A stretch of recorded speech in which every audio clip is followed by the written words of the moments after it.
மண்டலத்தில் 65வது பாடல் வரைக்கும் பொருள் பார்ப்போம். 66 பாடினே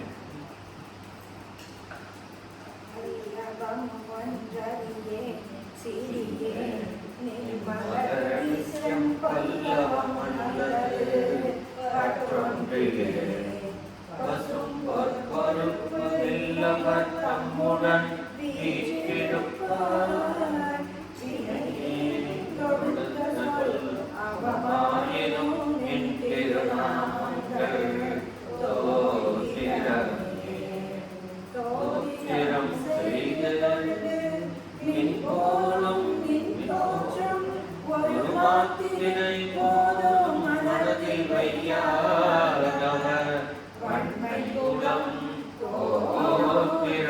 கல்வி குணம் ஒன்றே நாளும் குடிகள் தோறும் பாத்திரம் கொண்டு வழிகுழலாய் நிற்ப பாரெங்குமே பாரம் புனலும் கடலும் வெண்காலும் படர்வி சொம்பமோ ஊரும் ஒரு சுவை கொடி ஊரொலி ஒன்றுபட தலைவி சிவகாமசுந்தரி சீரடிக்கே சாரும் அவனுடைய படையாத தனம் இல்லையே தனம் தரும் கல்வி தரும் ஒரு நாளும் தளர்மதியா மனம் தரும் தெய்வ வடிவம் தரும் நெஞ்சில் வஞ்சமில்லா இனம் தரும் நல்லது எல்லாம் தரும் அன்பர் என்பவர்க்கே கணம் தரும் குழலான் அபிராமி படை கண்களே கண்களிக்கும் படி கண்டு கொண்டேன் கடம் பாடவியல் கண்களிக்கும் குரல் வீணையும் கையும் வயோதரமும் மண்களிக்கும் பச்சை வண்ணமுமானி மதங்கர் குல பெண்களில் தோன்றிய பெருமாட்டிதன் பேரழகே. அபிராமி அம்பிகைக்கு அருட்பிரார்த்தனம். வல்லபம் ஒன்று அறியேன்னு ஆரம்பிக்கிறார். வல்லபம் அப்படின்னா சாமர்த்தியம், அதாவது அரிய செயல்களை செய்யும் ஆற்றல் எடுத்துக்கலாம். செயற்க அரிய செயல்களை செய்யும் ஆற்றல். நான் ஒரு சாதாரணமானவன், எனக்கு எந்த வித்தையும் தெரியாது, உன்னை கழுவுவதை தவிர வேறு எதுவுமே தெரியாது. எது தெரியாதுன்னு சொல்றாருனாக்கா அம்பிகையை தெரியாதுன்னு சொல்றார். அபிராமியை உன்னை நான் முழுவதுமாக புரிந்து கொள்ளவில்லைங்கிறார். அவருக்கு திருக்கடையூரில் இருக்கிற அபிராமியுடைய அர்ச்சாமூர்த்தியை நல்லா தெரியும். அங்கே தினம் பார்த்துட்டு இருக்கார். அந்த அர்ச்சாமூர்த்தியிலிருந்து வெளிப்பட்டு இவருக்கு காட்சி கொடுத்த அபிராமியும் தெரியும். அபிராமி தரிசனமும் அவர் கிடைச்சிருக்கு. அதை தவிர அபிராமியிலிருந்து அர்ச்சாமூர்த்தியோ அதிலிருந்து வெளிப்பட்ட உருவமோ அல்ல, அதற்கும் மேற்பட்ட உருவமற்ற என்ன சொல்றது பரம்பொருள் அவளை தான். அதாவது நிர்குண பரபிரமம் என்று சொல்லப்படுவதும் அவளே. அவளிலிருந்து தான் இந்த அனைத்து ஜனங்களும் தோன்றியது. இந்த அனைத்து படைப்பினும் அவளே பரவி நிற்கிறாள். இந்த அனைத்திற்கும் வெளியாகவும் புறம்பாகவும் அவள் இருக்கிறாள் அப்படிங்கிறதெல்லாம் அவருக்கு தெரியும். இருந்த போதும் அவருக்கு மனசுல திருப்தி இல்லை. நான் அபிராமியை முழுவதுமா தெரிஞ்சுக்கலன்னு. ஏன் தெரிஞ்சுக்கலன்னா, அப்பால நம்ம லலிதா சாஸ்திரம் சொல்றோம் பஞ்சகிருத்திய பராயணான்னு. அவள் ஆக்கல் அழித்தல் அழித்தல், அதாவது தோற்றுவித்தல், பாதுகாத்தல், அப்புறம் அழித்தல் எல்லாம் பண்ணிட்டு அதுக்கப்புறம் மறைத்தல், அருளல். முத்தொழில் 4ஆவது 5வது மறைத்தல். மறைத்தல்னாக்கா திரோதானம், அதாவது நமக்கு உண்மை எதுங்கிறத நமக்கு தெரியாம இருக்கிறபடி அஞ்ஞானத்தை நமக்கு உண்டு பண்றதும் அவன் தான். அப்புறம் அவளை தொழுவதன் மூலமாக அந்த ஞானத்தை அளிப்பதும் அவளே. அஞ்ஞானத்தை பற்றி ஞானத்தை அளிப்பவர்கள். இவர் யோசிக்கிற எதுக்காக இதெல்லாம் பண்ணணும் எப்படி பண்றாங்க ஒரு பக்கம், ஆனா ஏன் பண்ணணும் நமக்கு தெரியும். ஒயிட் ஸ்கை ப்ளூனாக்கா நம்ம வந்து ப்ளூ லைட் வந்து 7 கலர்ல சூரியனுடைய வெளிச்சம் வந்து அது வந்து ப்ளூ லைட் வந்து ஜாஸ்தி ஸ்கேட்டர் ஆகுது. லோ வேவ் லென்த் இருக்கிற லைட்டை வந்து ஜாஸ்தி ஸ்கேட்டர் ஆகுது. எதுனாக்கா நம்ம அட்மாஸ்பியர்ல வரும்போது ஆக்சிஜன் நைட்ரஜன் சேஞ்ச் அந்த அட்மாஸ்பியருக்கு ப்ளூ லைட்டை ஸ்கேட்டர் பண்ணுறது. அதனால ஆகாயம் வந்து நீல நிறத்தில் தோன்றுகிறது. ஆக்சுவலாக வெள்ளை நிறம் 7 நிறங்கள் கலந்தது இந்த ஆகாயம். ஆனால் நமக்கு நம்மளுடைய கண் பார்வைக்கு நீல நிறமா இருக்கு. அதே மாதிரி இப்போ வீனத்தில் போனாக்கா அங்கே வந்து வயலில் இருக்கும் இது வானம். ஒவ்வொரு இடத்துலையும் அந்த அட்மாஸ்பியர்ல என்ன இருக்கோ அந்த மாதிரி ஒயிட் ஸ்கை இஸ் ப்ளூனா அதுக்கு ஆன்சர் பண்ண முடியும். பட் வந்து அதில் ஒய் இல்லை ஹவு ஸ்கை இஸ் ப்ளூனா சொல்ல முடியும் சயின்ஸில். ஒயிட் இஸ் ப்ளூ எதுக்காக இந்த மாதிரி படிச்சிருக்கோம், வேற கலரில் படிச்சிருக்கலாம்னா அது தெரியாது. அது மாதிரி அம்பாள் வந்து எப்படி படைக்கிறாள், காக்கிறாள், அழிக்கிறாள்னு கூட பதில் சொல்ல முடியும். ஆனால் அவள் எதற்காக இதை செய்கிறாள், அதாவது எப்பொழுதும் ஒரு திருவிளையாடல் பண்ணிட்டே இருக்க. முக்கியமாக வந்து நமக்கு வந்து எதுக்காக ஞானத்தை அஞ்ஞானத்தை கொடுக்கணும், அப்புறம் இந்த அஞ்ஞானத்தை போக்கி எதுக்காக ஞானத்தை கொடுக்கணும். எல்லாமே படைப்பு எல்லாமே ஞானமயமா படைக்கலாமே, எதுக்காக ஒரு அஞ்ஞானம் கொடுத்து அப்புறம் ஞானம். இதுக்கெல்லாம் வந்து விடை எவ்வளவு தேவையினாலும் கிடைக்காது, யாருக்குமே கிடைக்காது, இவருக்கும் கிடைக்கல அந்த விடை. அதனால வந்து சொல்றார் நான் வந்து நீ செய்யும் திருவிளையாடல்களை நான் முழுவதுமாக புரிந்து கொள்ளவில்லை சொல்லுவாள். உலகெல்லாம் தாம் உருவாக்கலும் நிலை நிறுத்தலும் நீக்கலும் ஆகிய அளவிலா விளையாட்டுடையான் அவன் தலைவன் அன்னவர்க்கே சரண் நாங்களே. யாரோ எழுதியிருக்க யாரோ என்னன்னு தெரியாது, நான் எழுதலை, ஆனால் அது ஞாபகம் வந்து சொல்றேன் நான்.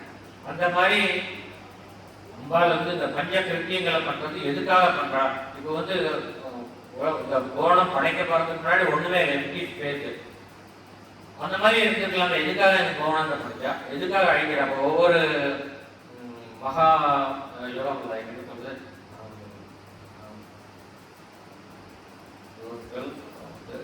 மன்வந்தரங்கள் கல்பம், கல்பம் அதாவது மன்வந்தரம் கல்பம் அப்புறம் மகா கல்பம். இதை பற்றி ஏற்கனவே சொல்லியிருக்கேன். ஒவ்வொரு அதாவது ஒரு பிரம்மாவோட ஆயுள் காலம் வந்து ஒரு மகா கல்பம் 100 வருஷம். இந்த மகா கல்பத்துக்கு அப்புறம் இந்த படைக்கப்பட்ட கோணம் எல்லாம் அழிக்கப்பட்டு விடும். ஏன்னா பிரம்மா எழுதி போயிடுவார். பிரம்மா அழிகிறதுனால அவரோட சேர்ந்து எல்லாமே ஒடுங்கிடும். அதுக்கப்புறம் ஒரு புது பிரம்மா தோற்றுவிக்கப்படுவார். இந்த பிரம்மாவுடைய 100 வருஷம் முடிஞ்சதுக்கப்புறம் ஏற்கனவே பார்த்தா பிரம்மாவோட 100 வருஷம் எவ்வளோ ட்ரில்லியன் இயர்ஸ் பார்த்தோம் நம்ம பூமி வருஷம் 360 ட்ரில்லியன் இருக்கும். ஸோ அவ்வளோ வருஷத்துக்கு அப்புறம் இந்த கோணம் முழுவதும் அழிந்து விடும். அதுக்கு முன்னாடி நிறைய ஒவ்வொரு பிரளயம் ஒவ்வொரு கல்பத்தும் போது இந்த தாமரை மலர் மூடிக்கும். இந்த மகாவிஷ்ணுவோட நாபி கமலத்திலிருந்து வர தாமரை மூடிக்கும் பொழுது பிரம்மா உறக்கத்துக்கு போயிடுறார். அதாவது அவருடைய ஒவ்வொரு 12 மணி நேரத்துக்கு அப்புறம் அவருடைய நாள் முடிஞ்சதுக்கு அப்புறம் இரவுல அவர் உறங்க போறார். அப்போ இந்த அகில உலகங்களும் ஒடுங்கிடுது. திரும்ப அவருடைய பகல்ல விரியும் பொழுது திரும்ப வந்துடுது. இது ஒரு சின்ன இது. ஆனால் முழுவதுமே அழிஞ்சு போறது எப்பனாக்கா பிரம்மா 100 ஆயுள் காலம் முடிந்த பிறகு இந்த அனைத்து கோணங்களும் படைக்கப்பட்டவை அனைத்தும் அழிந்து திரும்பவும் புதிதாக படைக்கப்படுகிறது. இது ஏன் எதுக்காக இந்த மாதிரி பண்றாங்க, அப்படியே படைச்சது அப்படியே விட்டுருக்காங்க. இதுக்கெல்லாம் ஆன்சர் யாருக்குமே தெரியாது. ஆனா இவர் சொல்றாரு எனக்கு தெரியலங்கிறது யாருக்குமே தெரியாது. யாரு இதுக்கு விடை தெரிஞ்சது வந்து அந்த பரம்பொருளுக்கு மட்டும்தான் விடை தெரியும். ஏன் இந்த விளையாட்டெல்லாம் நடக்கிறது அப்படிங்கிறது பரம்பொருளுக்கு தான் விடை தெரியும். ஆனா இவர் எனக்கு தெரியாது, நான் தெரியவன் வல்லபம் ஒன்றது ஏன் தன்னை துறை கொடுக்குறாரு. யார் எப்படிப்பட்ட ஞானிக்கும் இது தெரியாது.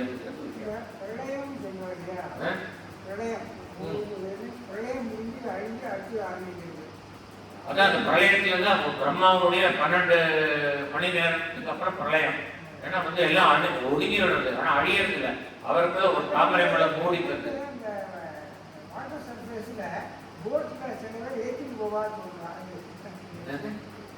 Some people are saved, they are allowed to sit on the one and then go to the next confirm. இல்லை அது கல்பம் வந்து டைம் ஸ்கேல் அவ்வளோதான். அந்த இந்த டைம் ஸ்கேல் முடிஞ்சதும் அது தானாக நடக்கும். அது மூடிக்கிறது திறக்கிறது அது நடக்கும்.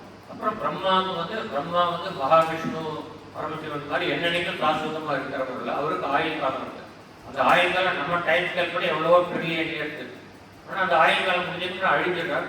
மகாவிஷ்ணு புதியதாக ஒரு பிரம்மாவை தோற்றுவிக்கிறார். அந்த அதுதான் நம்ம வந்து இதுல நாராயணியத்தில் ரொம்ப அழகாக சொல்றார். 8வது தசகத்துல 13வது ஸ்லோகத்துல அஸ்மின் பராத்மன் நடு ஆத்மகல்பே தொமித்த முத்தாவித பத்மயோனி. இந்த பத்மகல்பத்தில், இந்த பத்ம மகாகல்பத்தில் நீ இவ்விதமாக தோற்றுவித்த Brahma.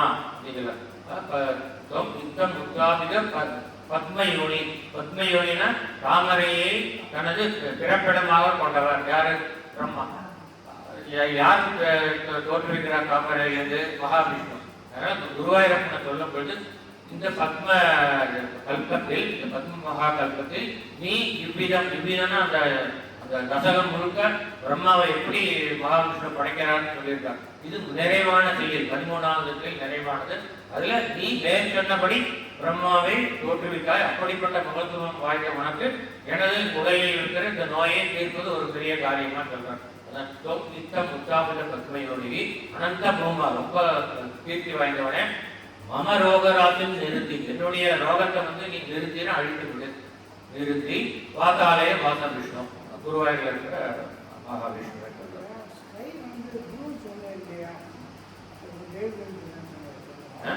Sky is blue and the color refraction la அது that's called scattering of light. Also you get 7 colors which we call as Vijaya. அது வேர் வந்து பார்த்தீங்கன்னா green violet வந்து ரெட் வரையும் போறது. அதுல preferentially blue light நிறைய ஸ்கேட்டர் ஆகும் because of the content in our atmosphere. நம்ம அட்மாஸ்பியர்ல நைட்ரஜனும் ஆக்சிஜனும் 79-21 ரேஷியோல இருக்கிறதுனால அதனுடைய தன்மைப்படி ப்ளூ லைட் நிறைய ஸ்கேட்டர் பண்ணா ப்ளூவா தெரியுது. வீனஸ்ல வேற அட்மாஸ்பியர்னால அது வயலட்டா தெரியுது. மாதிரி ஒவ்வொரு இடத்துல ஒரு மாதிரி தெரியும். ஆனா அது நம்முடைய கண்களுக்கு புலப்படுவது அப்படி. உண்மையா அது 7 கலர்ல இருக்குது. வல்லபம் ஒன்றறியே சிறிய, இதெல்லாம் எனக்கு உதவே.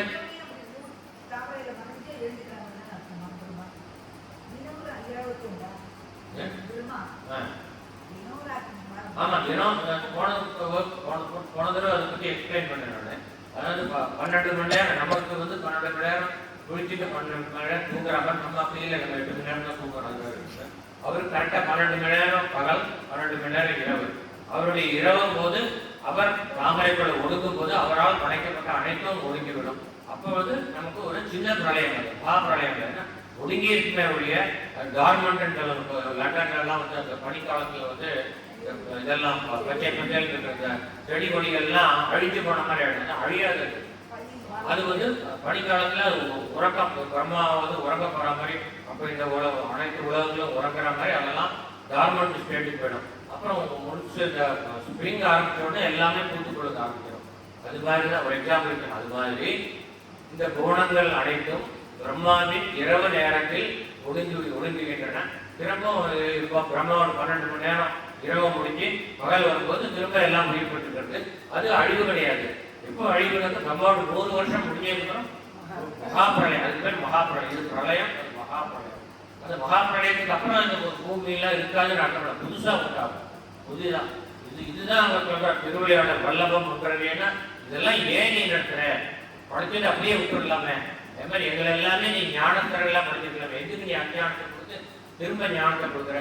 இதுக்கெல்லாம் ஒரு காரணம் இருக்கு, நமக்கு புரியாத காரணம். அதான் அவர் சொல்றார். வல்லபம் ஒன்றறியே சிறிய, ஏன்னா நான் சிறுமதியை உடையவன், ஞானம் இல்லாதவன் அப்படின்னு அவரே சொன்னார்னா நம்மளாம் எதுவுமே இல்லை. சிறிய அப்படின்னு சொல்லிட்டு நின் மலரடி செம் பல்லவம் அல்லது பல்லவம்னாக்கா தொழில். இலை ஒரு மரத்தில் ஃபஸ்ட்டு வரும்போது துளிரா இருக்கும், தொட்டு பார்த்தா ரொம்ப துருதுவா இருக்கும். அப்புறம் அது முத்தினதுக்கு அப்புறம் அது தொட இலை. அதனால மலர், அதாவது மலர்ங்கிற அந்த பூன்னு இருக்கு. அந்த பூக்கு என்னெல்லாம் சொல்றாருன்னா பல்லவ மலர், களிரான பூ. களிரான பூன்னா என்னன்னா ஒட்டு விரிஞ்சோட புத்தம்போது பூவா இருக்கு. அதனுடைய இதழ்களை தொட்டு பார்த்தா ரொம்ப களிர் மாதிரி இருக்கும். அந்த பூவை செடியில ரொம்ப நேரம் வச்சிருந்தோம்னா அது முத்தி போயிடும். அந்த பூ, அந்த பூவினுடைய இதழ்களை தொட்டு பார்த்தா அது களிரா இருக்காது, முற்றின பூவா தெரியும் நமக்கு. அதனால இவர் சொல்ற, இப்போ முந்திய நல்ல பல பாடல்களை சொல்லியிருக்கேன்.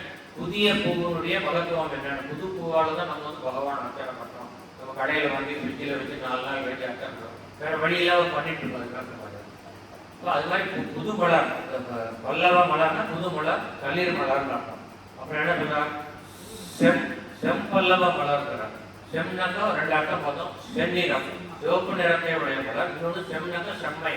செம்மைனா சிறப்பு, சிறப்பான மலர். செந்நிறத்தை உடைய மலர், தளிரான மலர். இப்படிப்பட்ட மலர்கள் வந்து எதுக்கு சொல்றாங்கன்னா, என் அடி, உன்னுடைய திருவடி, புதிய உன்னுடைய திருவடி புதிய தளிரான செந்நிறத்தை உடைய சிறப்பான மலரை போன்றது அப்படின்னு சொல்லிட்டு, மலர் போன்ற சிறந்த மலர் போன்ற மிருதுத்தன்மையும் அழகையும் செந்நிறத்தையும் வாசத்தையும் உடைய மனத்தையும் உடைய அழகிய திருவடி நென் வளரடி செம்பள்ளம் அல்லது அதை தவிர, என்னுடைய திருவடியை தவிர பற்று ஒன்றிலேன். எனக்கு வந்து உனக்கு எனக்கு தெரிஞ்சது ஏன்னா சொல்றாதே வல்லபம் ஒன்றிலேன்னு, எனக்கு தெரிஞ்சது ஒன்னே ஒண்ணுதாம்மா. அது பெரிய விஷயம். அதெல்லாம் நமக்கு தெரிஞ்சா எங்கேயோ இருக்கும். அது யாருக்குமே தெரிஞ்சிக்க முடியாதது அவர் தெரிஞ்சு வச்சிருக்கார். இருந்தாலும் எனக்கு வந்து எந்த சாமர்த்தியம் இல்லைன்னு சொல்லிக்கிறாங்க. எப்பவுமே மகான்கள்லாம் தன்னை குறைச்சுதான் சொல்லுவாங்க. அதே மாதிரி மலர் அடிச்சம் பல்லவம் அல்லது பற்று ஒன்றில்லை. அதை தவிர எனக்கு பற்று வேற எதுவும் இல்லை. பற்றுன்னா மூணு அர்த்தம், மூணு அர்த்தத்துல வந்தது. மூணு அர்த்தம் பார்க்கலாம். பற்றுங்கிற வார்த்தைக்கு ஆசை, பாசம், வார்த்தை சொல்லலாம். அடைய வேண்டும் என்ற ஆவல். ஏதாவது ஒரு பொருளை அடையணும், அதானே பற்று. அந்த பொருள் மேல பற்று.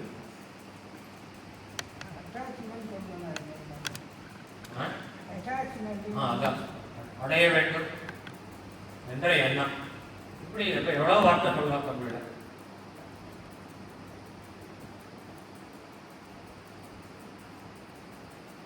பாசம், அட்டாச்மெண்ட், பாசம். ரெண்டாவது அர்த்தம் என்னன்னா பற்றுக்கோள். பற்றிக் கொள்வதற்கு ஒரு ஆதாரம், ஆதாரம் சொல்லலாம். இன்ஸ்ட்ருமெண்ட், இது வந்து நமக்கு ஒரு சப்போர்ட்.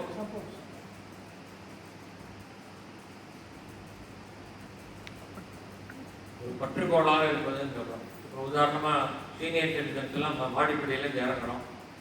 சில பேர் நடுப்படியில் ஜாலியாக நடக்குவோம். இன்னும் சில பேர் விழுந்துருவான்னு பயந்து கையில் வந்து அந்த ரெயிலிங்கை பிடிக்கும். இந்த ரெயிலிங் தான் பற்று, பற்றுக்கோள். இந்த அர்த்தத்தில் பற்றுன்னா பாதம். நீ கேள்விப்பட்டு கிளம்பின ஒரு அழகான ஒரு திருக்குறள் இருக்கு. பற்றுங்கிற வார்த்தையை இந்த மூணு அர்த்தங்களையும் வச்சு எழுதியிருக்கார். அந்த திருக்குறள் வந்து ஏற்கனவே நான் பல அணிகளை பற்றி சொல்லியிருக்கேன். இது வந்து சொற்பின்வரு நிலை அணியில் இருக்கு. அதாவது சொற்பொருள் பின்வரு நிலை அணிப்பாங்க. சொற்பொருள்னா ஒரு வார்த்தை, அந்த வார்த்தையோட அதே அர்த்தத்தோட ஒரே அர்த்தத்தோட திரும்ப திரும்ப திரும்ப அதில் வந்ததுன்னா சொற்பொருள் பின்வரு நிலை. வார்த்தை மாத்திரம் வரும், அர்த்தங்கள் வேறு அர்த்தத்தில் வரும். அது சொற்பின்வரு நிலை அணி. என்ன திருக்குறள்னா பற்றுக பற்றுக பற்றாமை பற்றற்றான். அதை வந்து பிரிச்சு போடுறேன். பற்று அற்றான், அது வந்து பற்றற்றான். பற்றுக பற்றற்றான் பற்றினை. அழகா எழுதியிருக்க. ஆமா, நீங்க கூட அழகா எழுதிருக்கு. அப்பற்றை பற்றுக பற்று விடற்கு.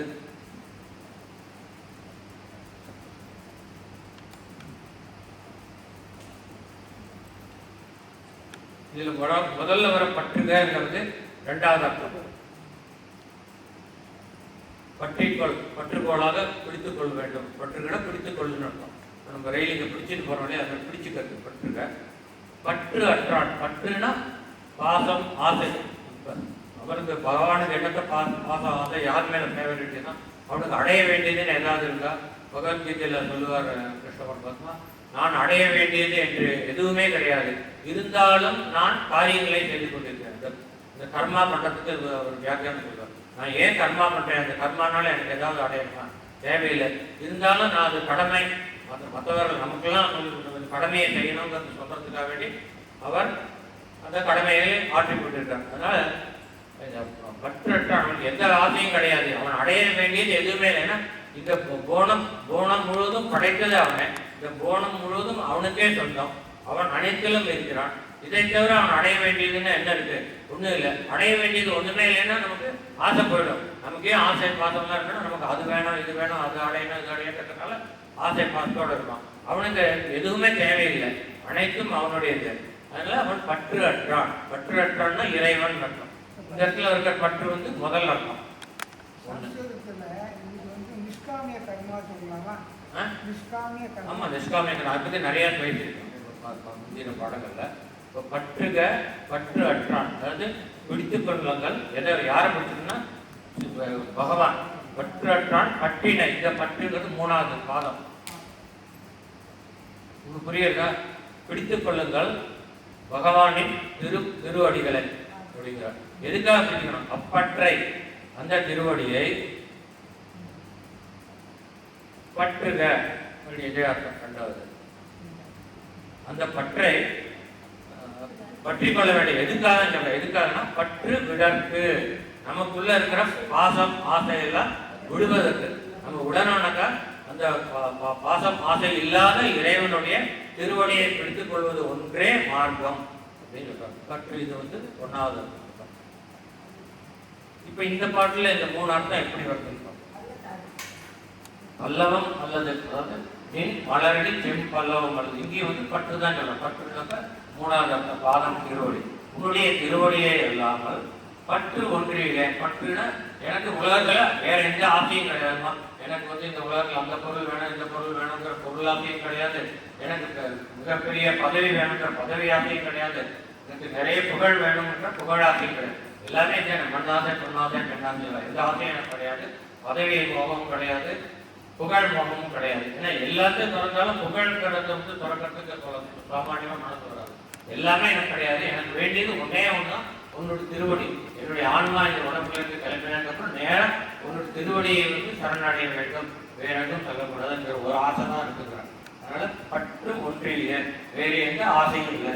ரெண்டாவது அர்த்தம் வந்து பற்று ஒன்றில்லைன்னாக்கா நான் கரை சேர்வதற்கு பிடித்துக் கொள்வதற்கு உன் திருவடியை தவிர வேறு எதுவும் எனக்கு கிடையாது. அதாவது நடுக்கடல்ல ஒருத்தர் விழுந்து அவர் தத்தளிக்கிற கரை எங்கேயோ இருக்கு, கரை சேர தெரியல. இப்போ நம்ம எல்லாமே அப்படிதான் பண்ணிட்டு இருக்கோம். நம்ம சம்சாரத்துல பிறப்பு இறப்பு பிறப்பு இறப்புன்னு கோடானு போன ஜென்மத்துல வந்து நடுக்கடல்ல இருக்கும். கரை எங்க இருக்குன்னு தெரியல. எப்போ நமக்கு பிறவி கற்று நமக்கு வந்து மோட்ச நிலை அடைவோன்னு தெரியாது. அந்த மாதிரி தான் இருந்துட்டு இருக்கோம். இப்படி தத்தளிக்கிறவனுக்கு அவன் முழுகி போகாமல் இருக்கிறதுக்கு ஏதாவது மரக்கட்டை கிடைச்சிதான் குடிச்சுக்கணும். அதுதான் ரெண்டாவது பற்றுக்கோள். அதான் அந்த மரக்கட்டையை பிடிக்கும். அது மாதிரி நான் வந்து சம்சார சாகரத்தில் மூழ்கும்படியாக இருக்கிறேன். என்னை நான் தற்காத்துக் கொள்வதற்காக, கரை சேர்வதற்காக. முதல்ல நம்ம வந்து ஃப்ளோட் ஆகணும், அப்புறம் தான் நீங்கி கரைக்கு போக முடியும். கரை தான் வந்து மோட்சங்கிறது. அது கரை சேர்றதுக்கு எனக்கு ஒரு பற்றுக்கோள் வேணும். அது எதுனாக்கா உன்னுடைய திருவடி தான். அதனால பற்று ஒன்று இல்லைன்னாக்கா எனக்கு வேற எந்த ஆசையும் கிடையாது. நான் கரை சேர்வதற்கு எனக்கு துணையாக இருக்கும் பற்றுக்கோள் உன் திருவடியை தவிர வேறு எதுவும் இல்லை. மூன்றாவது பற்று வந்து திருவடிங்கிற அர்த்தம்.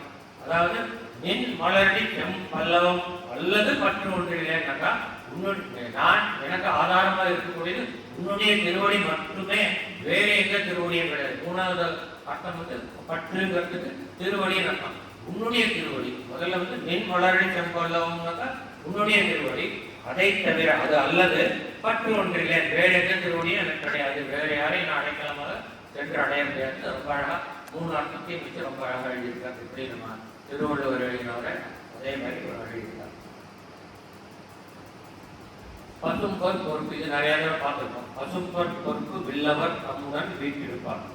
பசும்பொன்னாக்க சுத்தமான 99.9 சொல்றோமே, 100 வச்சுக்கலாம். அந்த மாதிரி இருக்கக்கூடிய கோல்டு, காப்பர் இல்லாத கோல்டு. அந்த கோல்டுனால ஆன பொண்ணாக்கா கோல்டு. பசும் பொண்ணா சுத்தமான தங்கம். அந்த தங்கத்தால் ஆகின பொறுப்புன்னா உங்களுக்கு எல்லாம் தெரியும். மலை என்னது? மேருமலை. அந்த சுத்தமான தங்கத்தினாலான மேருமலை அதை இல்லாத மலைக்கு தெரியும். நிறைய பார்த்துருக்கோம் பல பாடல்களை. நம்ம திருக்குறத்தை அழிக்கிறதுக்கு சிவபெருமான் வேறுவை வில்லாக்கி மகாவிஷ்ணுவை பாடமாக்கி அழிக்கிறார். அதுதான் சொல்ற பசும்பொற் பொறுப்பு வில்லவர். அந்த வில்லை தன் கையில் ஏந்திய சிவபெருமான் தம்முடன் வீட்டிருப்பார். அவரோட சேர்ந்து விட்டுனா என்ன திரும்ப அர்த்த ஈஸ்வர நாரி வடிவத்துக்கு வந்துட்டார். அர்த்த ஈஸ்வர நாரியாக நீ உன்னுடைய தர்பாரில் முழு மண்டபத்தில் வீட்டிருப்பவளே வீட்டிருப்பவளேன்னு அவளை விழிக்கிறார். வீட்டிருப்பவளே வினையேன் தொடுத்த சொல். அண்ணன் வந்து வினையேன்னு சொல்லிட்டார். ஏன் வினையேன்னு சொன்னார்னா அவர் வினையேன்னு இல்லைன்னாக்க இந்த பிறவியை எடுத்துக்க மாட்டார். சுப்பிரமணிய ஐயரா வந்து பிறந்தார் இல்லை, ஏன் பிறந்தார்? அவர் முதிர ஜென்மத்துல காமிய கர்மங்களை பண்ணியிருக்கார். அந்த கர்மங்கள் அந்த அவர் செஞ்ச அந்த வினைகளுடைய பலனை அனுபவிக்கிற இந்த கருத்தை நம்ம நிறைய தரம் பார்த்துருக்கோம். நம்ம பிறவை எடுக்கிறதுக்கு காரணம் நம்மளே தான். கடவுள் என்ன படிச்சாலும் சொல்ல முடியாது. நம்ம தான் நம்மளுடைய பிறவையை சூஸ் பண்ணிக்கிறோம். அது மாதிரி ஏழையா பணக்காரனா பிறக்கிறதும் நம்ம கையில தான் இருக்கு. நம்ம போன ஜென்மத்தில் என்ன பண்ணணுமோ அதுக்கு தகுந்த மாதிரி நம்மளுடைய ஆன்மா ஒரு கர்ப்பத்தை போய் தேடி எடுத்து பிறக்கிறதுன்னு அதை ரொம்ப டீட்டெயிலாக பார்க்கணும். குறப்பை எடுத்து குடிபுக்க ஆவி அந்த பாட்டு பார்த்தோன்னே அதில் அதெல்லாம் டீட்டெயிலாக பார்த்தோம். என்ன சொல்றாருனாக்கா வினையேன்னு ஏன் சொல்றேன்னா நான் முன் ஜென்மத்தில் காமிய கர்மங்கள் பலவற்றை செய்திருக்கிறேன். இந்த நிஷ்காமிய கர்மங்கள் நம்ம எந்த கர்மா பண்ணும்போதும் அதன் பலன்கள் மீது விருப்பம் இல்லாமல் சர்வம் நாராயணயனை சமர்ப்பையாமின்னு சொல்லிட்டோம்னாக்கா அந்த பலன் வந்து நம்ம மேலே ஒட்டிக்காது. இந்த உடம்பை விட்டு ஆன்மா போகும்போது அது ஃப்ரீயாக போகும். எந்தவித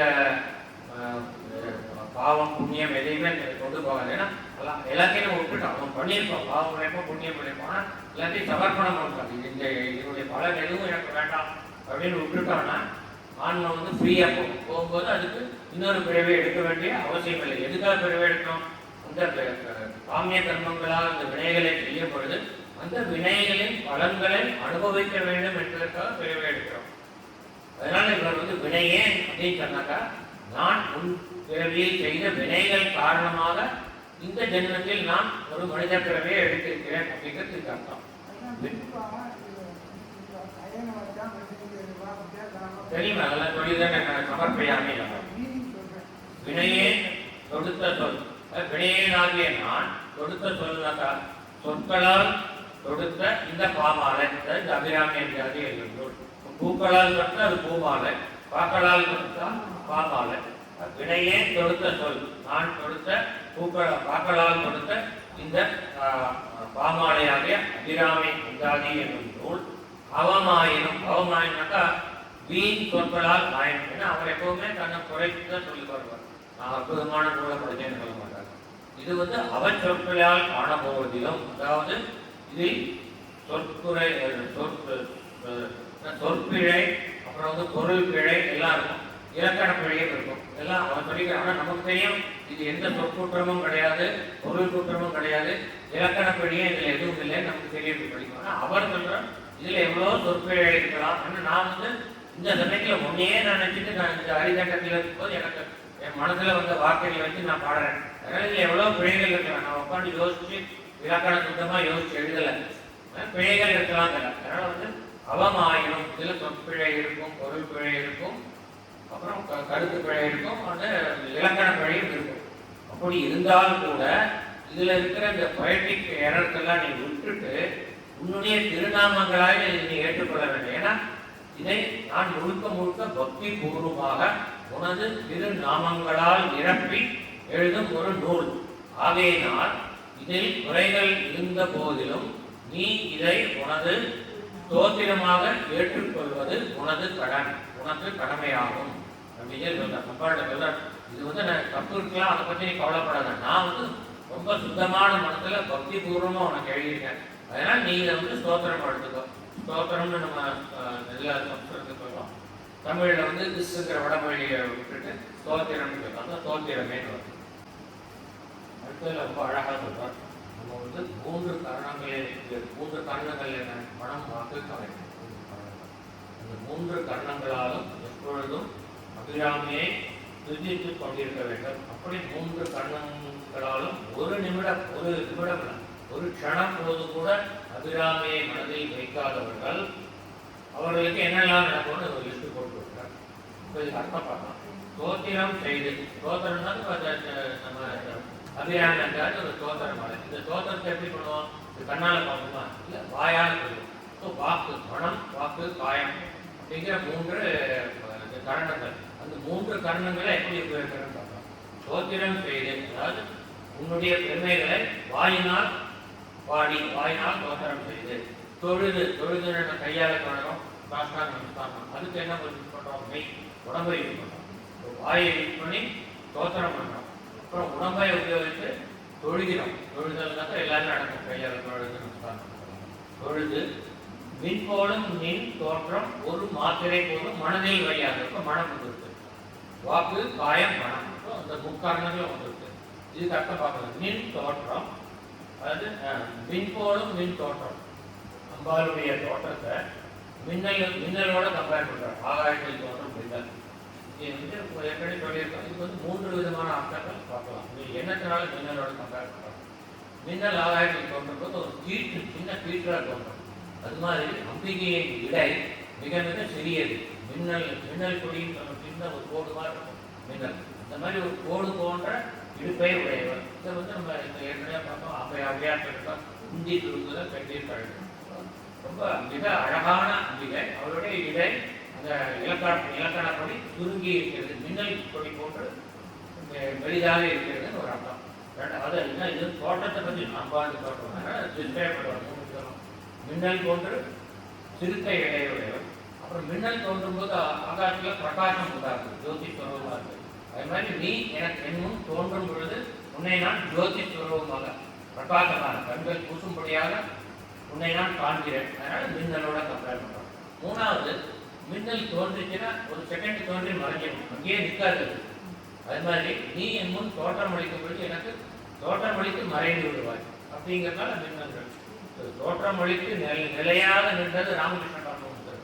அம்பாள் தினம் அவரோட மணிக்கணக்காக உட்காந்து சம்பாஷணம் பண்ணலாம், பார்த்துருக்கோம். அந்த மாதிரி வந்து ரொம்ப ரேர் பண்ணுறது. அது மாதிரி தெனாலி ராமனுக்கு ரொம்ப நேரம் அவரோட பேசியிருக்காங்க. எல்லாமே காளியாக வரும்போது ரொம்ப நேரம் இருக்கான்னு தெரிஞ்சுக்கணும். ஏன்னா அவருக்கு தட்சிணேஸ்வரத்தில் சொல்லி வழிபடுறது காளி. இந்த தெனாலி ராமனுக்கு காட்சி கொடுத்தது காளி. அவருக்கு காட்சி கொடுத்தான தெனாலி ராமன் வந்து அவருடைய பயங்கர தோட்டத்தை பார்த்து சிரிப்பார். அவன் வந்து பயந்துக்க மாட்டான். அப்போ அவன் கேட்க, ஏன் எனக்கு சிரிக்க, என்னை பார்த்து எல்லாரும் பயந்துப்பாங்க, நீ ஏன் பயப்பட மாட்டேங்கிற அப்படின்னா அவன் சொல்கிறா, இல்லை எனக்கெல்லாம் வந்து மூக்கு ஜலதோஷம் வந்தாக்கா ஒரு மூக்கு எனக்கு சமாளிக்கிறதே கஷ்டமாக இருக்குது.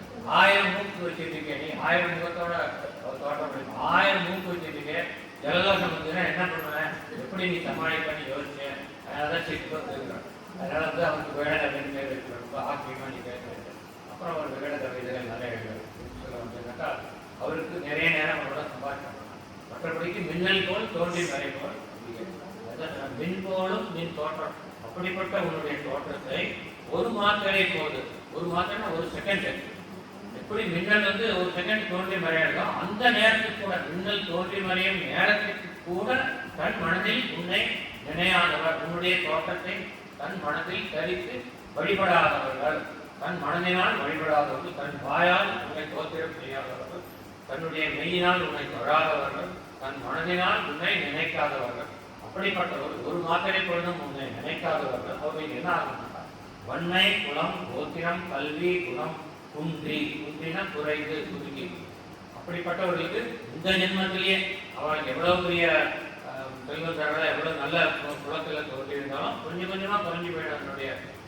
அதனுடைய நற்பயன்கள்லாம் கொஞ்சம் கொஞ்சமா குறைஞ்சி போயிடும் அப்படிங்கிறார். என்ன சொல்றாருன்னா லிஸ்ட் பார்க்கலாம்.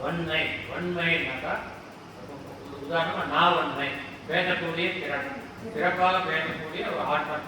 அது வந்து ஒருத்தன் அந்த ஆற்றல் இருந்தாலும் அவன் வந்து எனக்கு நான் ரொம்ப நல்லா பேசாமல் நான் எங்களுக்கு அம்பாட பணி எங்களுக்கு ரொம்ப இருமாப்பா இருந்தான்னா அந்த ஆற்றல் கொஞ்சம் கொஞ்சமா குறைஞ்சி போயிடும். கடைசியில் உனக்கு நாக்கால ஒரு வார்த்தையை சொல்லக்கூட முடியாத அளவுக்கு நீ ஊமையாகணும்.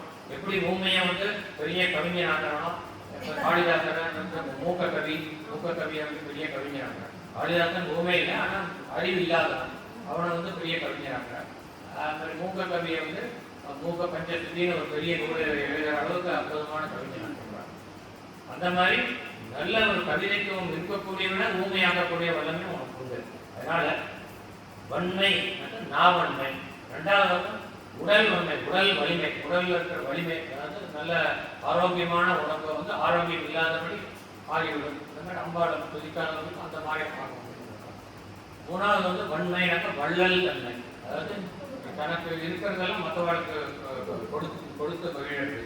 இப்போ வந்து இந்த அம்பிகையை ஒரு மாத்திரை போதும் மனதில் நினைக்காதவர்களுக்கு அவர்கள் எவ்வளவு பெரிய செல்வந்தர்களாக இருந்தாலும் செல்வம் அழிஞ்சு போயிடும். அப்படி அழிஞ்சு போச்சு அவனே அதே பாட்டில் பின்னாடி வருது, குடில்கள் தோறும் பாத்திரம் கொண்டு பலி கொள்ளான்னு இருப்பான். அவளே பிச்சை எடுத்துட்டு இருப்பான். அப்ப எங்க அவளுக்கு வள்ளல் தன்னை வரப்போகுது? இருந்தாலே கொடுக்க முடியும், அவளோட ஒண்ணுமே இருக்காது. அதனால வன்மை குந்தி போயிடுறார். குலம் எவ்வளவு உயர்ந்த குலத்தில் தோன்றியிருந்தாலும் அவர்களுடைய தீமையான செயல்கள் மூலமாக அவர்களின் குலம் பெருமை அழிந்துவிடும். அவர்கள் குலத்திற்கே அவர்கள் அவப்பெயர் ஏற்படுத்தி விடுவார்கள். குலம் கோத்திரம், கோத்திரம்னாக்க லினியேஜ் சொல்லுவாங்க, வம்சம், வம்சாவளி. அவர் சிறந்த வம்சத்தில் தோன்றியிருந்தாலும் இதே அர்த்தம் தான் குலத்துக்கு வரணும். இந்த வம்சத்தினுடைய பெயரையே கெடுத்து விடுவார்கள் அப்படின்னு அர்த்தம். வம்சம், கோத்திரம், கல்வி. ஏன்னா அம்பாளை துதிக்கலைன்னாக்கா அம்பாளுடைய அம்சம் தான் மகா சரஸ்வதி. ஸோ அவள் எவ்வளவு கல்விமானாலும் 3 PhD வாங்கியிருந்தாலும் அவனுடைய கல்வி போயிடும். ஏன்னாக்கா ஒரு உதாரணம் ரொம்ப கர்வமாக இருக்காங்க கல்வி இருக்கான், அவனுக்கு வந்து ஒரு சமயத்தில் அவனுக்கு டெமென்ஷியா வந்துடும் வச்சுக்கோங்க. அவன் படித்த இந்த தீசிஸ்லாம் அவனால் ஞாபகம் வைக்க முடியுமா? எல்லாம் நடந்து போயிடும். இப்போ அடுத்த ஒரு 2 மினிட் முன்னாடி என்ன பண்ணாங்கிறதே ஞாபகம் இருக்காங்க. அப்புறம் அவன் படித்த கல்வியெல்லாம் அவனுக்கு நினைவு கூட வராது கல்வி. அதனால் கல்வி எல்லாமே குறைஞ்சி படுகிறது. குணம், நற்குணம் இருந்திருக்கும் அவனுக்கு. ஆனால் அவனுக்கு தீயவர்களுடைய சேர்க்கை வந்துடும். அப்பாவுடைய திருவடியை கர்ணம் அடையவில்லை என்றால் தீயவரின் சேர்க்கையினால் ஒரு குடம்பாளுக்கு ஒரு துளி விஷங்கிற மாதிரி தீய எண்ணங்கள் தோன்றி அவனுடைய குணம் குறைந்துவிடும்.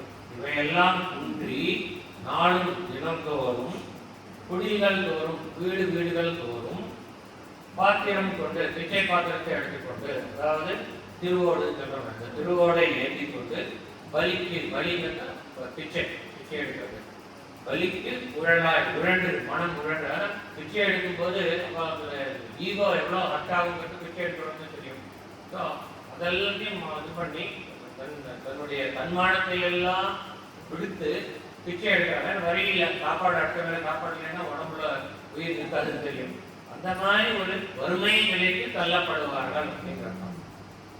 குடில்கள் தோறும் பாத்திரம் கொண்டு வலிக்கு உழலாய் நிற்பார். இது வந்து ஏற்கனவே ஒரு பாட்டில் சொல்லியிருக்கார். 54வது பாட்டு எடுத்துட்டா, இல்லாமை சொல்லி ஒருவர் தம்பால் சென்று இழிவுபட்டு, எனக்கு ஒன்றும் இல்லையே நிகழ்ச்சின்னு சொல்லும் போது மனசு எவ்வளவு இழிவுபடும், தன்னுடைய தன்மானத்தை இழக்க வேண்டும். இழிவுபட்டு நில்லாமை, அப்படி நில்லாமல் இருக்கும் நிலையை நீ அடைய வேண்டும் என்றால் திருமுறை பாதங்கள் சேர்ந்தீர்களே. அந்த மாதிரி நீ வந்து இன்னொருத்த போய் உன்னுடைய தன்மானத்தை அடகு வைத்து நீ வந்து ஒருவருக்காக இறக்கும் நிலையை நீ அடைய வேண்டாம் என்று நினைத்தால் நீ இந்த அபிராமியின் திருவடிகளை தஞ்சமாக அடைய சொல்லி அதில் சொல்றார். இது திருமுறை பாதங்கள் சேர்கின்றன. அதே மாதிரி அம்பாள மனதில் நினைக்காத வாழ்க்கை என்னெல்லாம் வருகிறார், அம்பாள மனதில் நினைச்சு சவம் ஏற்றினவர்கள் என்னெல்லாம் வரும்னு 52வது பாட்டில் சொல்றார். என்ன சொல்றார்? திருமணையால் ஐயன் திருமணையால் அடித்தாமரைக்கு அன்பு முன்பு செய்யும். முன் ஜென்மத்துல பக்தி செய்தவர்களுக்கு, அப்படிப்பட்ட தவம் உடையவர்களுக்கு உளவாகிய சின்னங்கள், அவர்கள் அடையாளம் காட்டக்கூடிய அடையாளங்கள் என்னென்னா மையம், துரகம், மதகரி, மாமுருடம், செவிகை, நெய்யும், கனகம், பெருவிளை, ஆரம், இதெல்லாம் அர்த்தம் பார்த்தோம். தேர், நேரடிக்கிறதுக்கு குதிரைகள், அப்புறம் யானை படை, அப்புறம் வந்து கிரீடம், சிறந்த கிரீடம், பல்லக்கு, அப்புறம் மழை போல் பொழியும் கனகம், அதாவது தங்கம், அவ்வளோ தங்க காதுகள் நிறைந்திருக்கும். பெருவிளை, விளை மிகுந்த ஆபரணங்கள் இதெல்லாம் கூட அது அம்பிகையை புதித்தவர்களுக்கு அனைத்து செல்வங்களும் கிடைக்கும். அம்பிகையை ஒரு மாத்திரை போதும் மனதில் வையாதவர்களுக்கு பிச்சை பாத்திரம் தான் கிடைக்கும் இந்த பாட்டில் சொல்றோம். அதனால இதில் என்ன சொல்றாங்கன்னா, நீங்கள் 3 கரணங்களினாலும் எப்பொழுதும் அம்பிகையை விரும்பிக் கொண்டிருந்தால் உங்களுக்கு இம்மையிலும் மறுமையிலும் நல்கதி கிடைக்கும். அது காமியமா பண்ணினாக்கா உங்களுக்கு வந்து மறுமையில நல்ல ஒரு தேவை கிடைக்கும். நிஷ்காமியம் பண்ண மறுமையே இல்லாம போகும்.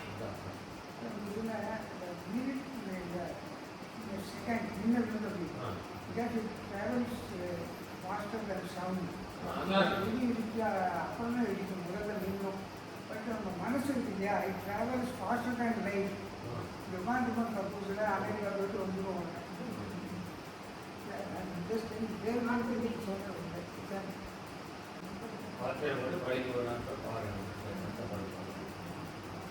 வாரும் குணலும் கணலும் வெண்காலும் வடக்கு விசுப்பும் விஷ்ணு பஞ்சபூதங்கள். அதாவது இந்த பஞ்சபூத கலவையினால் ஆன இந்த ஜெகத்தை படைத்ததும் அம்பிகை. அடுத்தபடியாக வந்து முருகு சுவை ஒளி ஊறு ஒளி. இது வந்து நம்முடைய பஞ்ச தன்மாத்திரைகள், நம்முடைய 5 புலன்கள், அதாவது நம்முடைய 5 ஞான இந்திரியங்கள். இந்த 5 ஞான இந்திரியங்களை கொண்ட இந்த மனிதர்களையும் விலங்குகளையும் பறவைகளையும் தான் 5 இது இருக்காங்க. ஆனால் மனிதர்களுக்கு வந்து 6வது அறிவு இருக்குது. 5 அறிவு உள்ளவங்களுக்கு 6வது அறிவு பகுத்தறியக்கூடிய அறிவு. இந்த 5 பஞ்ச தன்மாத்திரைகளுடைய இந்த உயிரினங்களையும் இந்த பஞ்சபூத கலவைகளால் ஆன இந்த ஜெகத்தையும் படைத்தது அம்பிகை. இதெல்லாம் ஒன்று சேரக்கூடியது அவளிடத்திலே இதை சொல்றோம். என்ன சொல்றாங்க? பாருன்னா தெரியும், பூமி உலகம், அதாவது நிலம். நிலம் வந்து பஞ்சபூதத்தில் ஒன்று. எல்லாம் நிலம், நீர், நெருப்பு, காற்று, ஆகாயம், இந்த 5 சொல்றோம். பாருன்னா நிலம். புனல்னாக்கா அருவி, அந்த நீர்வீழ்ச்சி வந்து அந்த அருவியா வந்து அது ஓடையா வந்து பெரிய ஆறாய் வருகிறது. இதை நீரை குறிக்கக்கூடியது. நிலம், நீர். பார், புனல், கணல். கணல்னா நெருப்பு. 3வது கணல். வெண்கால்னா வேகமாக வீசக்கூடிய காற்று. கால்னா காற்று. ஏற்கனவே சொல்லியிருக்கேன், மூலாதாரத்தில் 3 கணலை காலால் இருக்கும் கருத்தறிவிக்கேன்னு அம்மையார் விநாயகர் சொல்லியிருக்கார். அதுக்கு அர்த்தம் பார்த்தோம்னா மூலாதாரத்தில் தூங்கிட்டு இருக்கக்கூடிய அந்த குண்டலினி சக்தியை வந்து காலால் இருக்கணும்னா நிறைய பேர் காலால் அது தட்டி இருக்கணும். கால்னா காற்று. காற்றுன்னா வந்து பிராணாயாமம் பண்ணி அந்த மூச்சு காற்றுனால அதனுடைய சக்தியினால அந்த குண்டலினி சக்தியை மேலே எடுத்துருக்காங்க. அதனால கால்னா காற்று இருக்கும். அதை நீங்கள் தெரிஞ்சுக்கணும். ஏற்கனவே அதை பார்த்துருக்கோம். வெண்கால் வேகமாக வீசக்கூடிய காற்றும், படர் வீசும் எங்கும் நிரம்பி இருக்கும் ஆகாயம். ஆகாயமும் இந்த பஞ்சபூதங்களை சொல்றார். அடுத்தது வந்து ஊரும். இந்த பஞ்சபூதங்களில் ஊடுருவி இருக்கக்கூடிய நம்முடைய பஞ்ச தன்மாத்திரைகள். முருகு. முருகுன மனம், முகரக்கூடிய சக்தி. மூக்கினால் முகரும் சக்தி. சுவை, நாக்கினால் சுவைக்கும் சக்தி சுவை. அடுத்து ஒளி, கண்ணினால் பார்க்கும் ஒளி ஒளி. அடுத்தது ஊறு. ஊறுனாக்கா தொடுதல் உணர்வு. இந்த 5 உணர்வுல முதல்ல வந்து முகரும் சக்தி, சுவைக்கும் சக்தி, காணும் சக்தி, அப்புறம் தொட்டு உணரும் சக்தி ஊறு, அப்புறம் ஒளி. ஒளி அது ஒளி. ஒளி ஒளினாக்கா சவுண்ட். இந்த 5 தன்மாத்திரைகள் பஞ்ச தன்மாத்திரைகள் எதுக்கு சொல்றாங்கனாக்கா, இந்த பஞ்சபூத கலவையினால இந்த பிரபஞ்சத்தை படைத்த அம்பிகையே இந்த பஞ்ச தன்மாத்திரைகளை நமக்கு கொடுத்திருக்காள். எதுக்காக?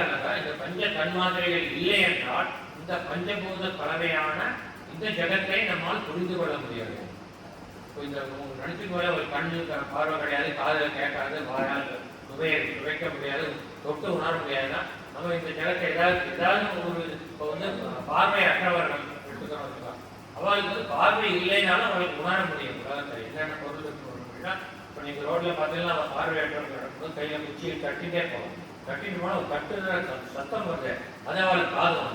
அந்த தட்டு சத்தத்துலேருந்து எதிர்க்கிறது ஒரு பாறையா இல்லை ஒரு குழியா இல்லை சமதரையான அவளை கண்டுபிடிக்க முடியும். கண்டுபிடிச்சி அதுக்கு தகுந்த மாதிரி ஸ்டெப் வச்சு ஒரு பாறை வந்து நடந்து போயிடுவாங்க. அதனால் ஒரு குறை இருந்தால் இன்னொரு ஒரு பஞ்சத்தன் மாத்திரைகள் இன்னொன்று அதுக்கு வந்து ஈடு கொடுத்து இருக்கணும். அது மாதிரி இந்த 5மே இல்லைன்னாக்கா நமக்கு எதையுமே புரிஞ்சிக்க முடியாது. ஒரு இது புலன் இல்லைனாலே அவன் எவ்வளோ கஷ்டப்படுறாங்க புரிஞ்சுக்கிறதுக்கு. 5மே இல்லைன்னா எதுவுமே தெரியாது. அதனால இந்த உலகத்தை, இந்த பிரபஞ்சத்தை, தான் படைத்த இந்த பிரபஞ்சத்தை அதில் ஒரு அங்கமாகிய நாம் உணர வேண்டும் என்பதற்காக நமக்கு பஞ்ச தன்மாத்திரைகளை தந்திருக்கிறார். அந்த பஞ்ச தன்மாத்திரைகளை அம்பிகை தனது ஒரு கையில் 5 இல்லை வில் வந்து கண்டு இது வந்து 5 பானங்களாக வளர்கணைகளாக இயங்கியது. பஞ்ச தன்மாத்திர சாயகா மனோரூபேற்று போதண்டா பஞ்ச தன்மாத்திர சாயகா. 5 தன்மாத்திரைகள் புலன்கள்.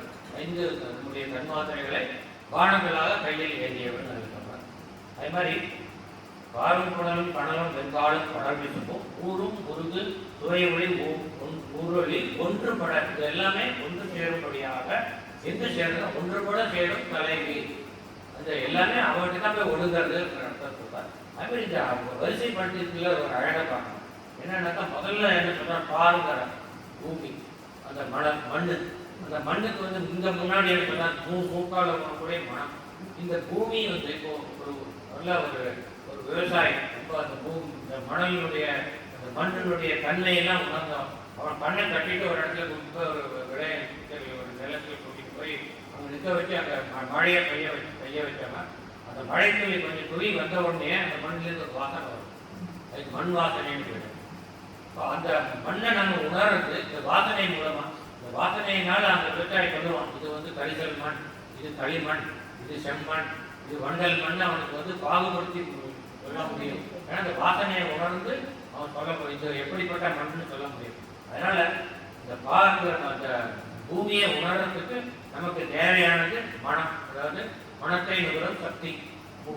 அடுத்த புனல், புனல்னாக்கா நீர், நீரை உணர்றதுக்கு நமக்கு என்ன வேணும், சுவை.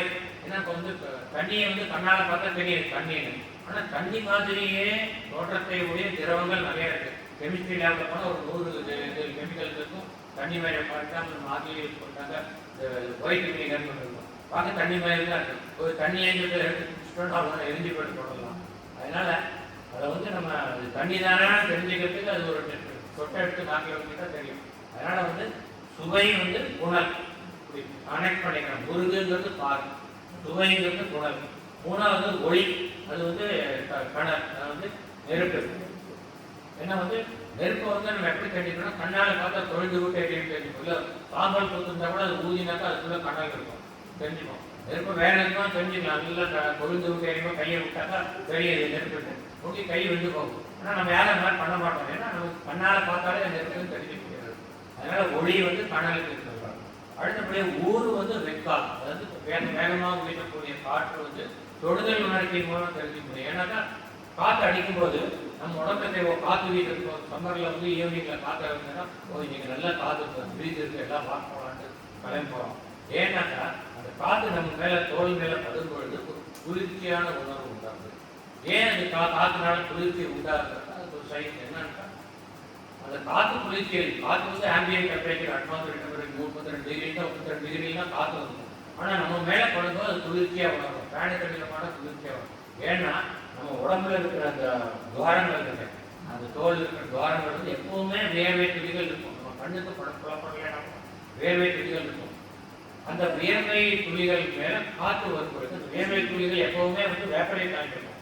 அது வந்து வாட்டர், லிக்விட் வாட்டர்லேருந்து வேப்பர், அதாவது நம்ம வந்து ஒரு பாத்திரத்தை தண்ணி விட்டு அடுப்பில் வச்சாக்கா அது கொதிக்கிறது, ஆவியாகும். அது மாதிரி நம்ம உடம்புலேருந்து ஆவியாகுது. ஆனால் இந்த ஆவியாகிறதுக்கு ஹீட் நம்ம என்ன உட்காந்து இது ஃபயர் கொடுக்குறமா இல்லை. இது வந்து என்னன்னாக்கா முதல்ல வந்து இந்த ஆவியாகும் பொழுது காற்று எங்கே வருதுன்னா, அந்த காற்று வந்து அந்த வேப்பரை எடுத்துட்டு போயிடுது, உண்டாகும் போது எடுத்துட்டு போயிடுது. எடுத்துட்டு போனால் மறுபடியும் புதுசாக ஒரு வேப்பர் உண்டாகும், மறுபடியும் அதை எடுத்துட்டு போயிடும். அங்கேயே இருந்து வச்சுருக்கோம் அந்த வேப்பர். அப்போ புதுசாக வந்து வேப்பரேட் ஆகாதுன்னா அந்த வேப்பர் இருக்கிறதுனால இது தடுக்கும்.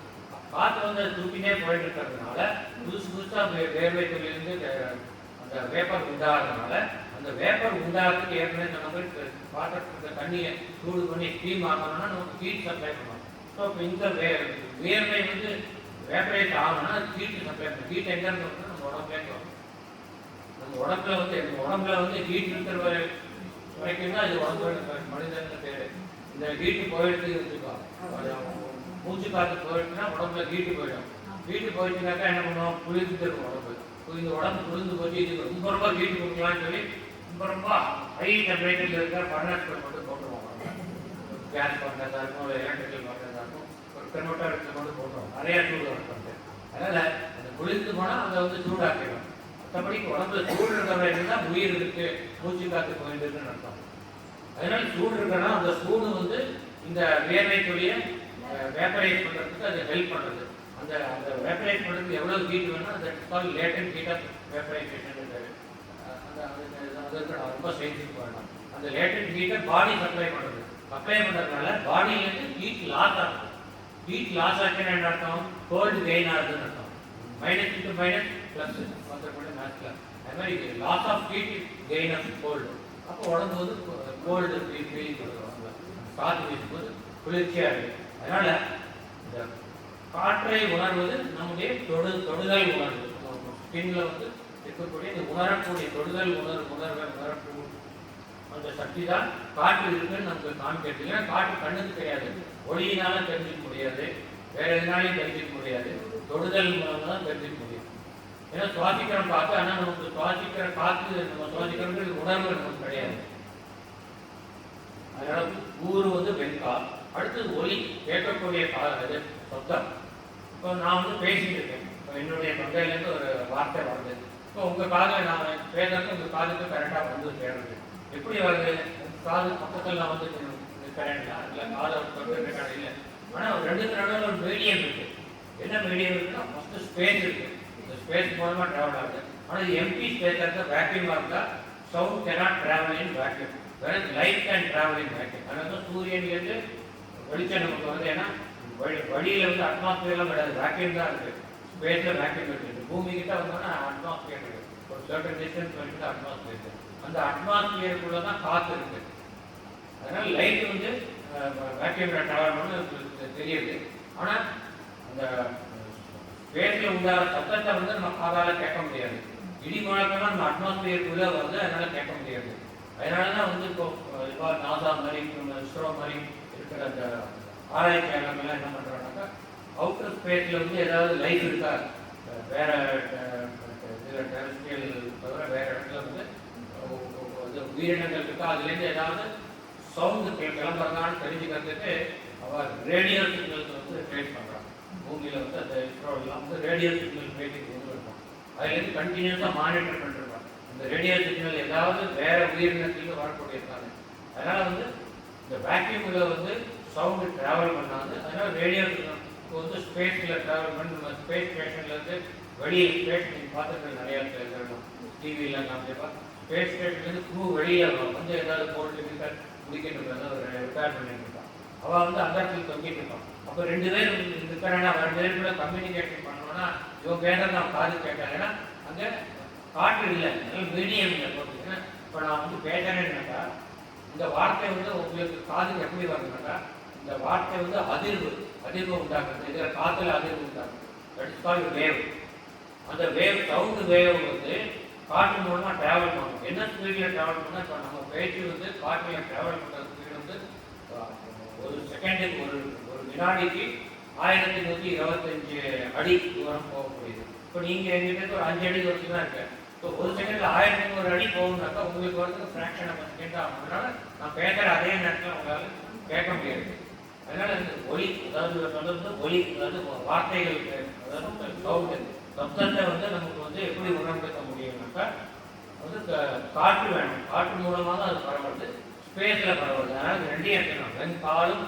வெண்காலும் ஊருக்கும் சேர்வது. ஊர்னாக்கா தொடுதல் உணர்வு மூலமாக காற்றை புரிஞ்சிக்க முடியும். அது மாதிரி ஒளியை புரிஞ்சுக்கிறதுக்கு காற்று வேணும். அப்படி ரெண்டு ரிவர்ஸாக பண்ணணும். இது வரைக்கும் அதை மேலே இருக்கிற மேல் லைனில் இருக்கிறது புரிஞ்சுக்கிறதுக்கு கீழ் லைனை யூஸ் பண்ணோம். இப்போ வந்து கீழ் லைனை யூஸ் பண்ணுறதுக்கு இப்போ புரிஞ்சுக்கிறதுக்கு மேல் லைன் வேணும். கீழ் லைனில் இருக்கிறது ஒளி. அந்த ஒளியை புரிஞ்சுக்கிறதுக்கு நமக்கு கால் வேணும், அதாவது காற்று வேணும். அது மாதிரி ஆகாயம் வேணும், அந்த ஸ்பேஸ் வேணும். புரியுது? அது அழகாக வரிசைப்படுத்திருக்காங்க. அந்த ரெஸ்பெக்டிவ்லி மாற்றி போடலை. இப்போ அந்த சமயத்தில் அந்த ஒரு அவசரமான நிலையில் அவர் இந்த பாட்டை ஏற்றுறாரு.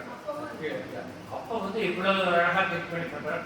ஆனால் வந்து என்ன சொல்றாரு பாட்டில், என் சொல் அவமானம்னு சொல்லிக்கிறார். அவமானம் சொல்ல இவ்வளோ அற்புதமான சொல்லி பார்க்கலாம். மேல ஊரளி ஒன்றுபட சேரும் தலைவி அவள் சிவகாம சுந்தரி. அதாவது சிவபெருமான் வந்து யோகேஸ்வரர், எப்பவும் யோக நிஷ்டையில் இருக்கக்கூடியவர்.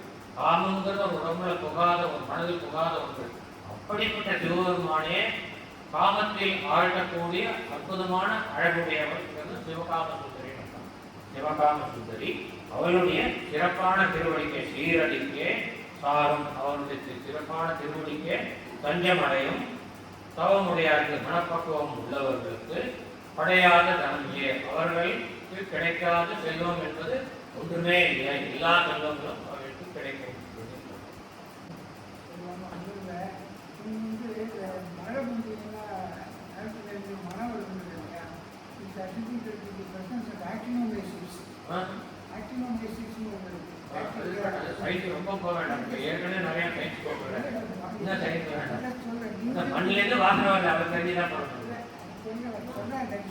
actinomyces present in the biological system of soil. இன்னொன்று வந்து என்னன்னா, செடிகளில் இருக்கிறதா என்ன பண்ணுவாங்க, சிம்ராவில் ஸ்னோஃபால் ஆச்சுன்னா காற்றடிக்கும். சாதாரண போர்வை போட்டுக்கிறதா அழகாக எடுத்து போட்டுருவாங்க. அன்பர் என்பவர் உள்ளது. அபிராமி அன்பர் வைத்து அவளுடைய கடைக்கண்கள் என்னத்தை கொடுத்தோம்? கடைக்கண்ணால பார்த்தாலே அவளுக்கு என்னெல்லாம் கிடைக்கும்? தனம் தரும். தனம் செல்வம் தெரியும். பணம் தரும். தனம் தரும். ஏனென்றா ஏற்கனவே சொன்ன மாதிரி ஆதி பராசக்தியினால் படைக்கப்பட்டவர்கள் அல்லது அவளுடைய அம்சம் தான் மகாலட்சுமி, சரஸ்வதி, எல்லாரும் பார்வதி எல்லாருமே. அதனால இங்க தனம் தரும், கல்வி தரும் ரெண்டு சொல்றாங்க. ஒரு நாளும் தளர்மையா மனம் தரும். அந்த திடமான ஒரு நம்பிக்கையை கொடுக்கக்கூடியவர் பார்வதி. தன்னுடைய பலத்தின் மேல் நம்பிக்கை நம்பிக்கையை தரக்கூடியவர் பார்வதி. அப்புறம் கல்வி தரக்கூடியவர் சரஸ்வதி. பணத்தை தரக்கூடியவர் மகாலட்சுமி. 3 பேரை வரிசைப்பட்டுட்டார். இப்ப தனம் தரும்னாக்கா மகாலட்சுமியை வந்து தொடரவாளுக்கு மகாலட்சுமி வந்து பணம் கொடுக்கணும்னு அவசியம் இல்லை. இப்போ நீங்க வந்து எல்லா கோவிலையும் பார்த்துட்டு ஒரு மூலவருடைய சன்னதிக்கு போகிறதுக்கு முன்னாடி வெளியில 2 விக்கிரகங்கள் இருக்கும். அதுக்கு வந்து என்ன சொல்லுவாங்க, துவாரபாடகர்னு சொல்லுவாங்க. இப்போ வந்து பெருமாள் சன்னதிக்கு போகும்போது ஜெயன், விஜயன் 2 துவாரபாடகர் அப்படின்னு தெரியும். இப்போ வந்து முக்கியமாக ஸ்ரீரங்கத்தில் தாயார் ஒரு சன்னதிக்கு போகும்பொழுது நீங்கள் பார்த்துருக்கலாம் தெரியாது, எனக்கு ஸ்ரீரங்கம் ரீசெண்டாக போனால் பார்த்துக்கலாம். தாயாரோட சன்னதிக்கு போகும்போது அதுக்கு வெளியில் வந்து 2 பெண் விக்கிரகங்கள் இருக்கும். துவாரபாலகின்னு சொன்னாங்க. வாயில் பார்க்கும் பெண்கள் அவ பேர் என்னன்னு தெரியும். ஸ்ரீரங்கத்தில் வந்து இந்த இது போகும்போது இருக்கிற 2 பெண்களுடைய பேர் வந்து செல்வம் நிதி. சங்கம் பத்மம் தான் தெரியும் உங்களுக்கு. மகாவிஷ்ணு கையில் வந்து ஒரு கையில் வந்து சங்கம் கட்டி, இன்னொரு கையில் வந்து தாமரை. இது ஜெனரலாக குறிக்கக்கூடியது. அதான் மகாவிஷ்ணுவின் அனுகிரகத்துடன் கூடிய இந்த நிதி செல்வம்னு அர்த்தம் சொல்லலாம். ஆனால் இதுக்கு ஒரு டீப்பராக மீனிங் பார்த்தோம்னாக்கா சங்கம் பத்மங்கிற 2 வார்த்தை வந்து நம்ம இந்த காலத்திலேயே நம்ம ரிஷிகள்லாம் ஏற்படுத்தி கொடுத்த மெஷர்ஸ் ஆஃப் எண்ணிக்கை. இப்போ வந்து 10, 20, 30 பண்ணுவாங்க. அது மாதிரி எண்ணிக்கை. சங்கம் பத்மங்கிறது ஒரு எண்ணிக்கை. ஏன்னா நம்ம சனாதன தர்மத்தில் 10 to the power of 64, அதாவது 1ன்னு போட்டுட்டு 64 பூஜ்ஜியம் போடுற வரைக்கும் உள்ள ஒவ்வொரு இதுக்கும் வந்து வார்த்தைகள் இருக்கு. இப்போ வந்து 10னா தசம்ங்கிறோம், 100னாக்கா சதம்ங்கிறோம், 1000னாக்கா சகஸ்திரம்ங்கிறோம். இந்த மாதிரி வரிசையாக போயிட்டே இருக்கும் நம்ம. அது மாதிரி சங்கம் அப்படின்னாக்கா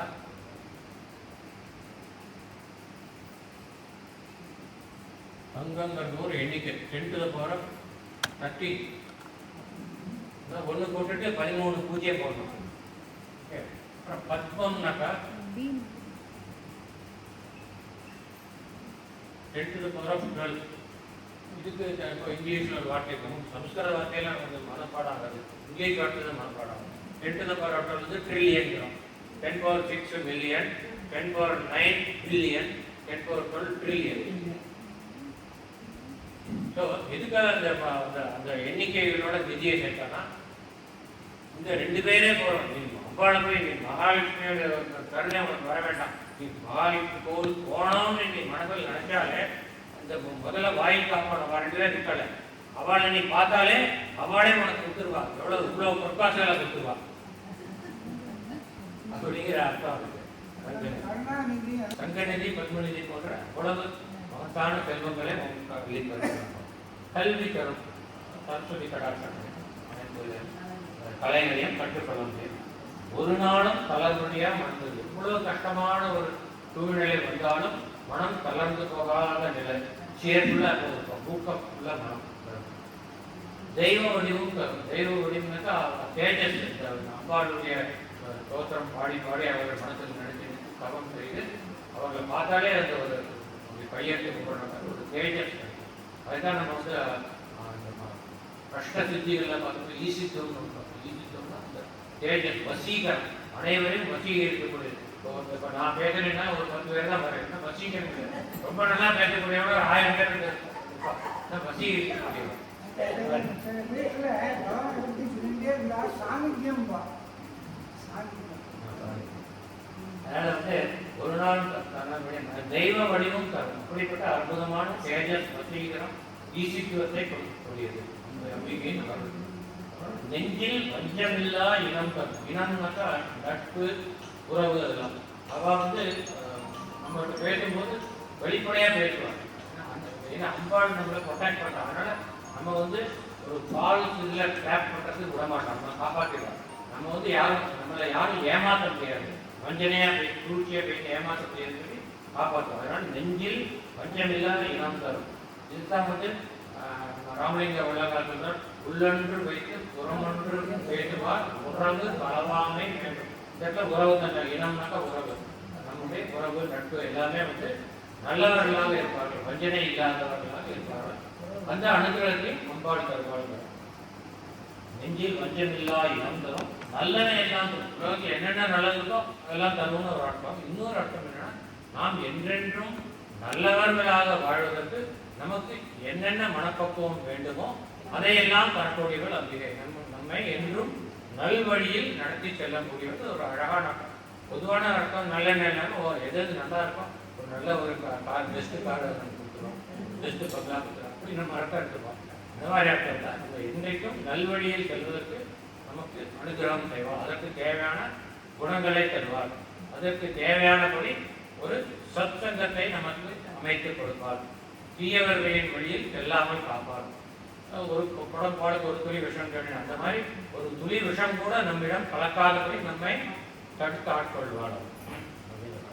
நல்லெண்ணெய் எல்லாம் தரும். யாருக்கு? அன்பர் என்பவருக்கு, அவளுடைய அன்பர்களுக்கு, அவளுடைய அடியவர்களுக்கு கொடுப்பார். எப்படி? அவள் கடைக்கண்கள். அவள் நேரில் கையால் எடுத்து கொடுக்கணும்னு அவசியம் இல்லை. கடைக்கண் விழியினோட ஓரத்தினால பார்த்தாலே உலகம் கிடைக்கிறாங்க.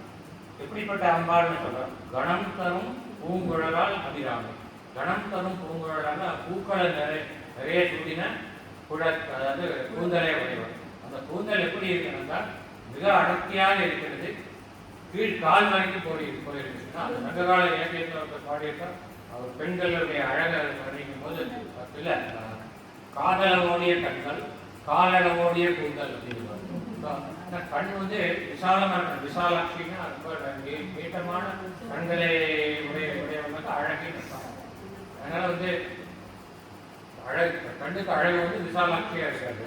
அதே மாதிரி கூந்தல் அழகுனாக்கா காலளவோடைய கூந்தல் நிறைய நீளமா இருக்கணும், அடர்த்தியா இருக்கணும். சின்ன எலிவால் மாதிரி இருந்தால் அது அழகு இல்லைன்னு. அதனால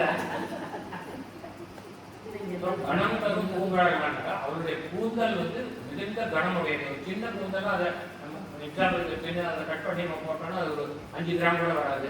50 கூந்தல் எடுத்து போட்டோம்னா அது ஒரு கிலோ கணக்காக இருக்கும். அதனால கணம் தரும்னாக்கா நல்லா ஹெவியா இருக்கும். ரெண்டாவது அர்த்தம் அதுக்கு என்னன்னா, கணம் தரும் பூங்குழலான்னு அவ்வளவு நீண்ட அடர்த்தியான கூந்தல் முழுவதும் அவள் பூக்களை சூடியிருக்கிறார். அந்த பூக்களின் கணமும் அவள் கூந்தலில் வருகிறது. ரொம்ப அழகா நம்ம அர்த்தம் புரிஞ்சுனாங்க. கணம் தரும் பூங்குழலால் அபிராமி. அவருடைய கடைக்கண்களால் பார்த்தாலே நமக்கு இத்தனையும் கிடைக்கிறது. அபிராமி ஜெய